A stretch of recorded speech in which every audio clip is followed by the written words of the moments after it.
আমরা অনেক সময় দেখা যায় যে আমরা যখন বাইন্যান্সে কোনো কিছু সেল করি, যেমন ট্রেড করার সময় এখানে বিটিসি ইউএসডি না থেকে বিইউএসডি সিলেক্ট করা থাকে, আমরা ভুলে বিইউএসডিতে সেল করে দিতে পারি।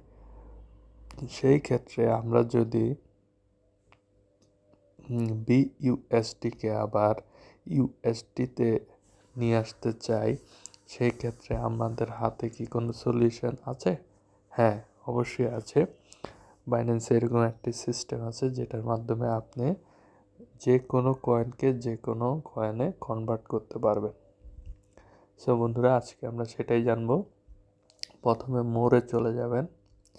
মোরে চলে গিয়ে স্ক্রল করে একটু নিচে আসবেন।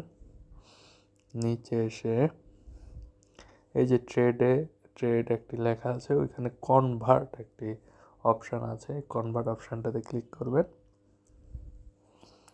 সো এখানে কনভার্ট অপশানটিতে বিএসডি সিলেক্ট করবেন, ওকে।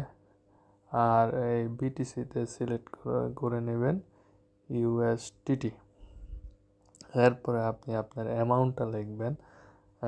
এখন তো আমার বিএসডিতে কোনো টাকা নেই, সো আমি এমনি দেখাচ্ছি। তো আপনি অ্যামাউন্টটা লিখে যখনই প্রিভিউ কনভারসেশনে দিবেন, এরপরে ডিপোজিটে ক্লিক করলেই এটা কনভার্ট হয়ে ইউএসডিতে চলে যাবে। সেইভাবে আপনারা বিএসডিকে কনভার্ট করে ইউএসডিতে নিয়ে আসতে পারবেন। তো এখানে রেটটা দেখাচ্ছে যে কত রেট আর কি, হ্যাঁ। সেইভাবে আপনারা যে কোনো কয়েনকে যে কোনো কয়েনে কনভার্ট করতে পারবেন। আমার ভিডিওটি ভালো লাগলে অবশ্যই আমার সাথে থাকবেন। ধন্যবাদ।